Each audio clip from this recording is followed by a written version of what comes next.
Welcome to the Cataraqui Woods Dental Implant Institute, a nonprofit organization dedicated to furthering both education and research in the field of oral implantology. My name is Dr. Waji Khan.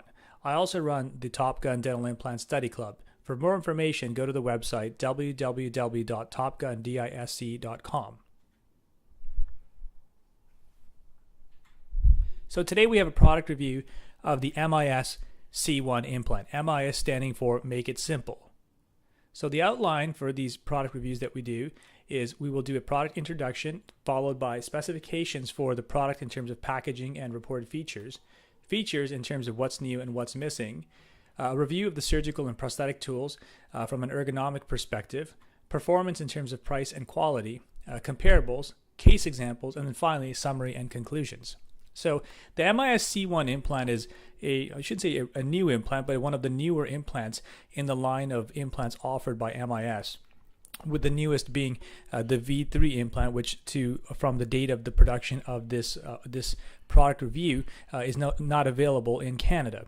And then you have the 7 implant, which is a very commonly used implant, the M4, the Uno, and the Link implants.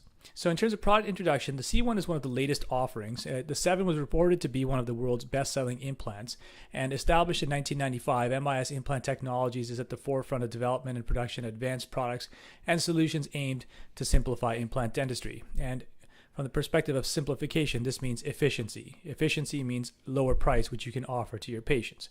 So in terms of specifications, in terms of product, packaging, reported features, the C1 implant is a conical implant, so as compared to the previous offerings by MIS in terms of the 7, the M4, this is a conical connection, so not your 45-degree internal hex, but more of a 60-degree taper. And the basic advantage of these conical-shaped implants is they're reported to give a tighter fit at the implant abutment interface, along with providing a platform shift. And the hypothesis here is that leads to less leakage at the implant abutment interface, which can lead to less problems surrounding bone loss and stuff.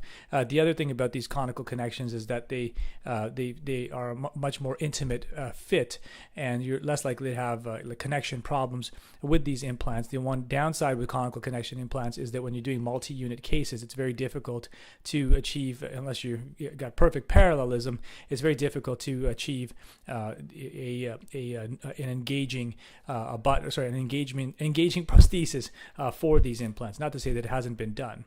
So this implant comes in a variety of sizes, from anywhere from a narrow to a wide platform. The actual packaging basically contains a number of things depending on what you've arranged with your supplier. The implant that we received contained the MIS C1 implant, the final finishing drill. It comes with also a temporary cylinder, which you can use to make a temporary for the patient, and a brand new cover screw. So here's the packaging for a 4.2 millimeter by 13 millimeter standard C1 implant. Once you open this packaging up, there's a sticker that you can use for correspondence or documentation on your chart, and also the actual implant in the actual sterile vial. And this basically comes with a number of components later on in terms of connections and abutments and stuff. And you can see this conical connection in this photograph here, which is shown. And once again, we also have a number of unique thread patterns. And another interesting thing about the internal connection, it's not actually an internal hex, it's more of an internal hex with some grooves, just to sort of aid in a little bit more anti-rotational capabilities of this implant. So these implants are sandblasted and acid etched. These surface treatments increase the implant surface area by creating both micro and nanostructures and eliminating various surface contaminants. And this is what many implant companies these days do. Though I must say the trend these days from a peri-implantitis perspective is developing implants with machined or polished coronal thirds, which is kind of an interesting one of those law of unforeseen consequences that we like to talk about. So we've been basically providing these sandblasted surfaces because someone said that you get better and faster healing around them. Unfortunately, these micro surfaces also are harbor much bacteria. So like the old lipopolysaccharide and all the other endotoxins that we get on root surfaces around teeth for periodontal diseases and stuff, it makes, if these surfaces become contaminated, getting them clean can become a bit of a pain in the ass, as they say. I heard one oral surgeon from Assyria once stated that he has never seen a machine surface implant with peri-implantitis, which was kind of an interesting statement. So moving along with the C1 here, the C1 platform switching keeps the implant abutment connection away from the bone, minimizing bone resorption, or the potential for. And platform switching additionally allows for more vital growth of soft tissue. So the C1 implant dual thread design increases the bone to implant contact over the entire body of the implant. So the dual thread doubles the implant insertion rate 1.5 millimeters and facilitates a simpler and faster implant placement. So at the neck of the C1 implant, like many other implants on the market, there's micro rings, which basically significantly increase the bone to implant contact, which is proposed to avoid bone resorption at the crestal zone.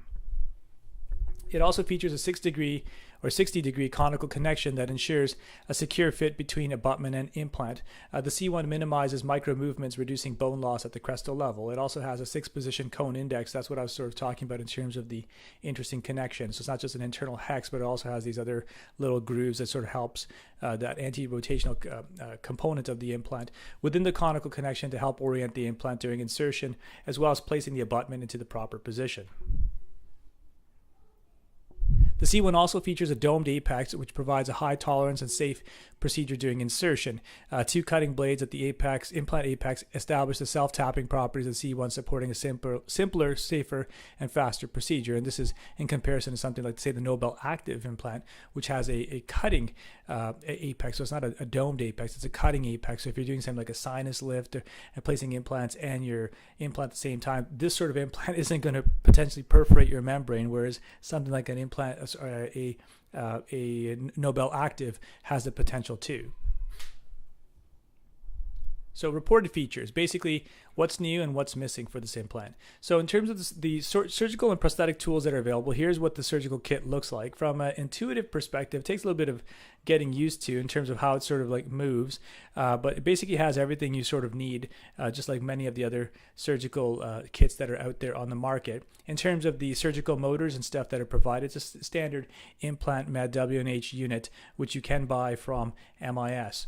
As I'd mentioned previously, the implant comes in a variety of sizes with the conical connection and the platform switching that's built in as a result of this. There's also a handful of abutments and tools and things you can get that come along with this implant, and they are fairly easily available from your product reps. MIS is fairly well represented throughout the world. They also offer this, what they call a complete prosthetic kit. This one here is actually for a MIS C1 implant, but it gives you an idea of sort of the things that do come along in these CPK complete prosthetic kits. So in terms of ergonomics, as I mentioned, it's your standard implant band unit with a W&H handpiece. The kit flows fairly well. There's lots of small parts, and the color flow system works fairly well. And there's also room for extra parts. So if you want to put like a Lindemann burr or some sort of like carriers or something along the impression copings, as I've mentioned in previous presentations about the value of having impression copings in your surgical kit, there's room for extra parts, so you don't have to sit there and basically have like another box with all your favorite things along with it. In terms of performance, in terms of price, it's a no-frills price, but it comes with a lot, and the components and abutments are fairly affordable as well. In terms of quality, I'd say this is a high-quality product with great packaging, excellent service. The only thing, once again, just like my review of the MIS C1 implant, there's a bit of a lack of web support. So for those of you who are antisocial like myself and would rather log in and order your parts as opposed to calling someone, that's an area that MIS can work on. In terms of comparables, basically any implant which has a conical connection, there's not a lot of aftermarket parts available for this implant as a result of the connection, the little micro grooves that come along with it. As such, you'll have to basically use products from MIS only. So in terms of case examples, let's do a couple cases here. We'll talk about a 46-year-old female who presents with a broken right second maxillary premolar, and this broke as a result of parafunction. So looking at the clinical photograph, you see this is sheared right off, and the previous Panorex, you can see that this tooth had a post-core and crown complex restoring it. And you can see in this picture here that the post has been sheared off. So we basically use our treatment planning software in order to determine what height of bone is available for the patient. Upon looking at this patient, sounding the bone buccal lingually using either a needle or a periodontal probe, one can appreciate the bony profile from a buccal lingual perspective. The occlusal analysis for this patient, you can see that there is adequate occlusal clearance. And so the treatment plan for this patient is going to be consent, photos, models, charting, etc., all that stuff, an atraumatic extraction, and if that's the case, implant surgery at the same time, and then a stage 2 procedure and impressions about 6 to 8 weeks later, along with prosthetic delivery, and lastly, with all my cases, a bite plate and follow-up. So here we go with the atraumatic extraction for the patient. The tooth is out. MIS kindly comes with this final finishing drill, so it's a brand new drill in every single kit. This is the actual insertion tool. So you can see the tool has the hex and also those little grooves built in to it as well. This is the C1 implant on the handpiece. So you can use either a handpiece delivery system or the hand driver, whichever one suits your fancy. And this is the implant that has been placed for the patient. And you can see there's a buccolingual gap jump junction. We put the cover screw on. You can either graft this or not graft this. In this case, we did not graft. We just put platelet-rich fibrin as a graft in here and held this together with a figure 8 silk suture and a single 3/0 silk interrupted suture. This is the photograph or radiograph of the implant in place. This is the patient at 6 weeks later after some healing. We bring the patient back. Here is a photograph showing what the tissues look like. Once again, a occlusal shot showing there's preservation of the buccolingual soft tissue. In this case, the patient had a lot of hard and soft tissue, so you're not expecting this tissue to cave in. And this is a stage 2 procedure, and we basically put a healing abutment, or sorry, in this case, a transfer coping on to take a fixture level impression for the patient. Take a radiograph to ensure that it's seated, so you can see that conical connection that is present inside this radiograph. And here is the fixture level impression with the abutment analog in place. Ordering from MIS one of these user manual gold abutments. Use basically a UCLA abutment with the appropriate internal hex and the grooves to sort of match the inside of the implant. And when you get the crown back, this is what it looks like. And you can sort of appreciate that unique little connection that this implant has. I like to take a look at all of my prostheses on the models, basically to examine both the soft tissue mask and sort of how it fits with the actual implant analog. So here's the patient coming back with a cover screw. You can see some plaque and calculus. Don't like that. So you have to have a little bit of a firm conversation with the patient at this point and discuss with them basically that this is unacceptable and that you need to basically make sure they keep everything nice and clean, especially these implants, because they are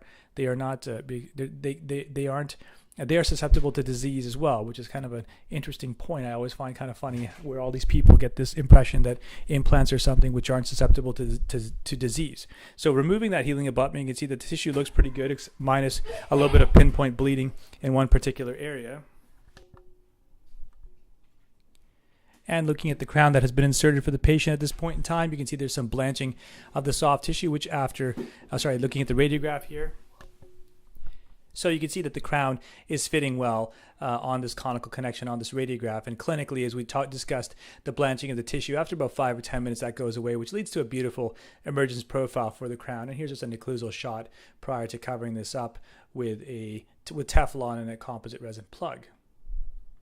So case number 2 is basically a 51-year-old male who presents with a broken right maxillary central incisor. So once again, here's a radiograph of this case. You can see that unfortunately this is not a case which we can restore using conventional dentistry.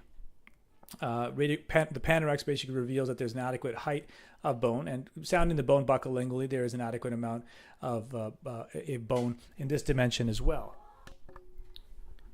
So from an occlusal, from a frontal perspective, this is what you can see. Now, some would argue, well, why don't you just go with crown lengthening or some sort of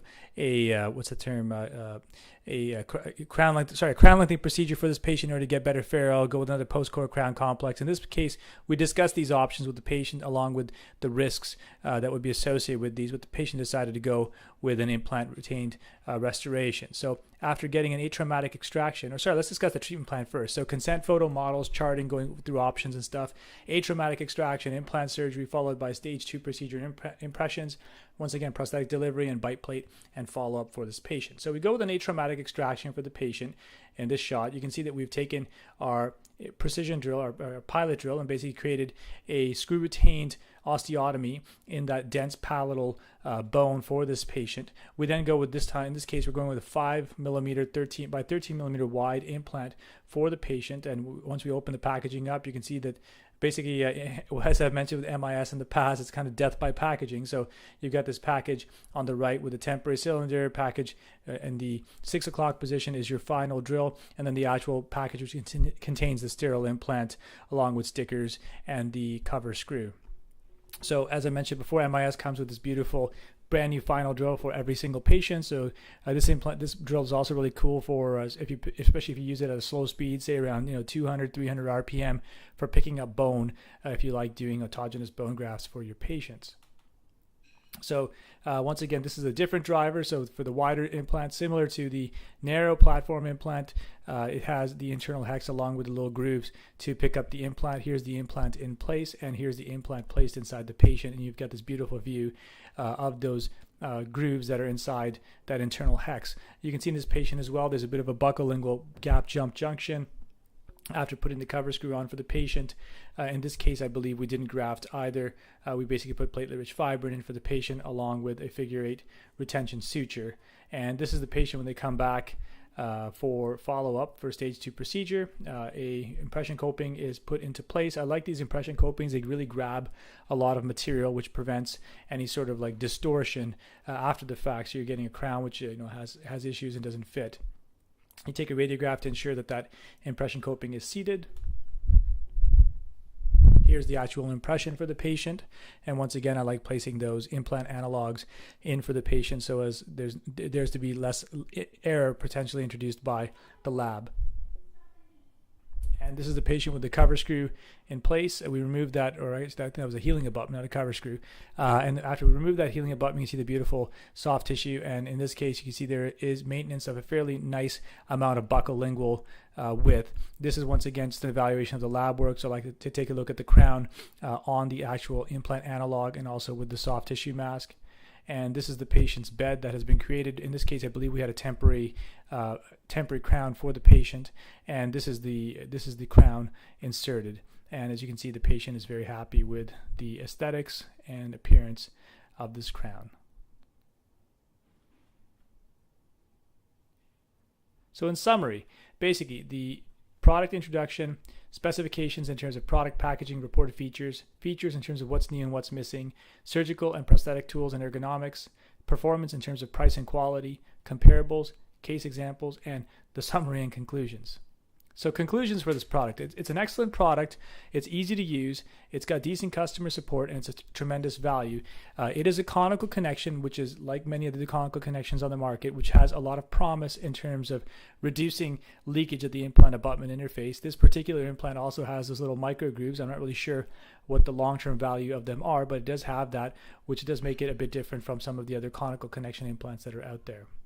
I've attached a few references that were used in the production of this case presentation of this product review. And on behalf of the entire dental treatment team at the Cataraqui Woods Dental Implant Institute and all the folks at the Top Gun Dental Implant Study Club, I want to thank you for listening to our presentation.